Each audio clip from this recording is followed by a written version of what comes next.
Goeiemôre aan elkeen. Lyk my hoe ouer het raak, hoe meer pakgoedjies het 'n ou.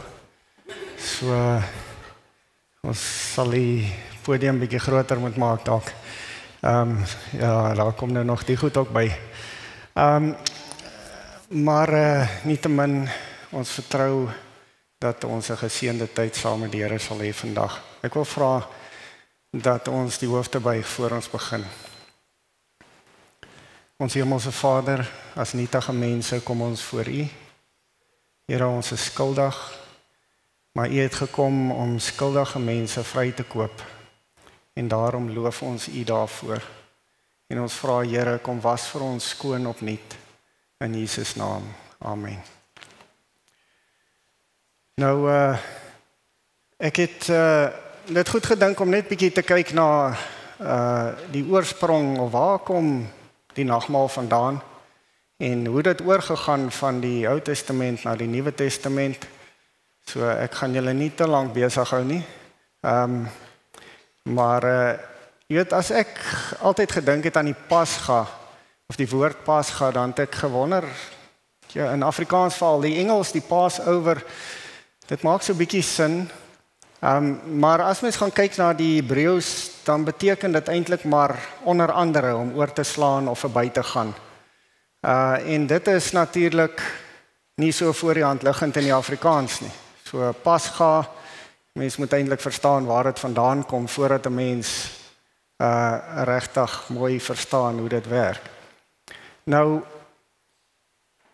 as ons kyk waar dit oorspronklik vandaan kom, is natuurlik toe Israel uit Egipte verlos is, het ons gesien dat daar die Pasga ingestel is. Natuurlik met die laaste plaag wat geval het God hier in vroeg eintlik al in Eksodus 4 het hy vir Farao gewaarsku om te sê, as jy nie gehoor gee nie, sal jy jou oudste seun verloor.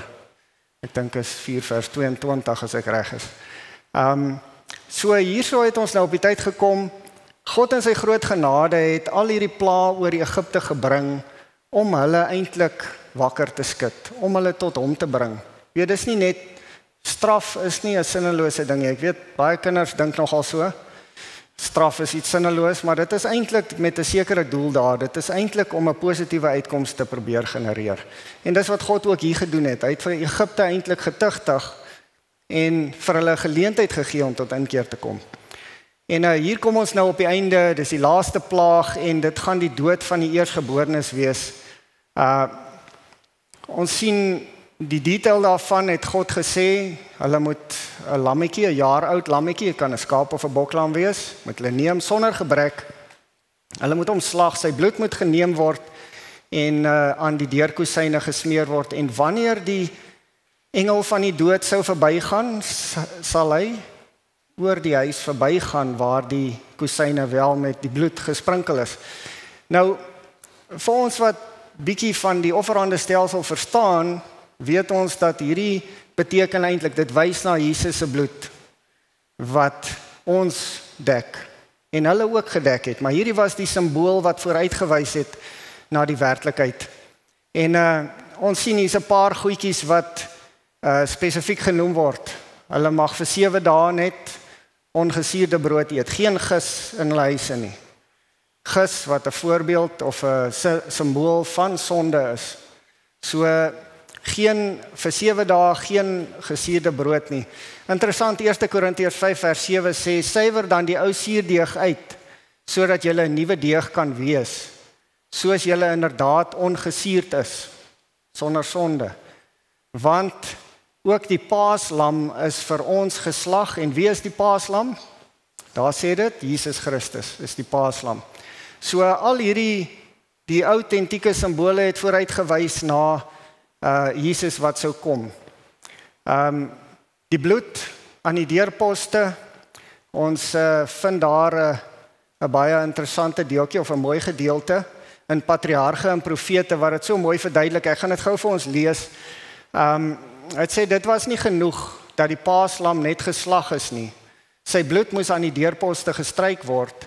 So moet die verdienste van Christus se bloed op die siel toegepas word. So dis Jesus wat die verdienste gebring het en ons kan die voordeel trek.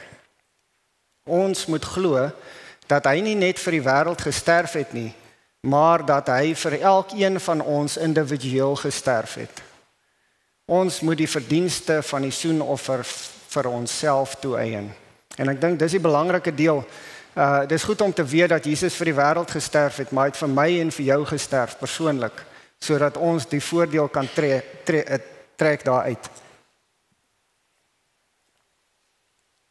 Dan weet ons dat daar gesê word, Eksodus 12:22, dat hisoptakkie gebruik word om die bloed aan die deurkosyne te verf. Wat sou die hisop voorstel? Hisop sou tipies reiniging voorstel, patriarge en profete noem dit ook, dat mense het, as hulle van melaatsheid genees is en hulle moes voor die priester verskyn, sou hulle reinig met hisop. En Psalm 51 vers 9 is eintlik 'n bekende gedeelte wat sê, ontsondig my met hisop, dat ek kan rein wees. Was my, dat ek witter kan wees as sneeu. En dit is dan hoekom al hierdie simbole, dit is nie net dooie simbole nie, dit is nie sonder rede gegee nie. Dit het als betekenis vir ons. En dan natuurlik het ons gesê, dis 'n lam sonder gebrek, waarvan geen been gebreek is nie. En ons onthou dat Jesus het gesterf voordat enige bene van hom gebreek is. Johannes 19 vers 36 sê, want hierdie dinge het gebeur, dat die skrif vervul sou word, geen been van hom sou gebreek word nie.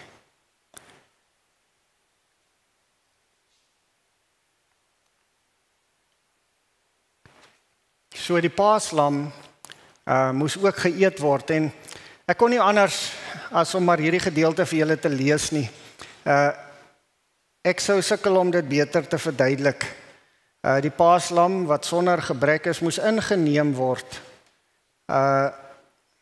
Dit moes geëet word. Nou ons weet baie keer in die Bybel beteken dit om te eet ook, om dit te internaliseer, om jy weet selfs die woord jou eie te maak, maar hoor gou wat skryf E.G. White hierso op bladsy 278 in Patriarge en Profete. Die vlees moes geëet word. Dis nie genoeg dat ons net in Christus glo vir die vergifnis van ons sondes nie. Deur geloof moet ons voortdurend uit sy woord krag en voeding van hom ontvang. Christus het gesê, as julle nie die vlees van die seun van die mens eet en sy bloed drink nie, het julle geen lewe in julleself nie. Hy wat my vlees eet en my bloed drink, het die ewige lewe. Johannes 6:53 en 54. En om sy bedoelings te verduidelik, het hy bygevoeg, die woorde wat ek tot julle spreek is gees en lewe. Jesus het sy Vader se wet aanvaar, die beginsels daarvan in sy lewe toegepas, die gees daarvan geopenbaar en die heilsame uitwerking daarvan op die hart getoon. Johannes sê in Johannes 1 vers 14, die woord het vlees geword en het onder ons gewoon en ons het sy heerlikheid aanskou, 'n heerlikheid soos van die eniggeborene wat van die Vader kom, vol van genade en waarheid. Die navolgers van Jesus moet deel in sy ondervinding. Hulle moet die woord van God ontvang en dit inneem, sodat dit die dryfkrag van hulle lewe en dade kan word. Deur die krag van Christus moet hulle na die beeld verander word en die goddelike eienskappe weerspieël. Hulle moet die vlees van die seun van God eet en sy bloed drink, anders is daar geen lewe in hulle nie. Die gees en die werk van Christus moet die gees en die werk van elkeen van sy disippels word. So ons sien hierso word die simbool van om die paaslam te eet verbind met Christus, wat die paaslam is, maar Christus is ook die woord. So ons moet die woord ons eie maak en daar het ons kragput vir hierdie lewenswandel. So al die eersgeborenes is ook vir God geheilig in hierdie tyd, né?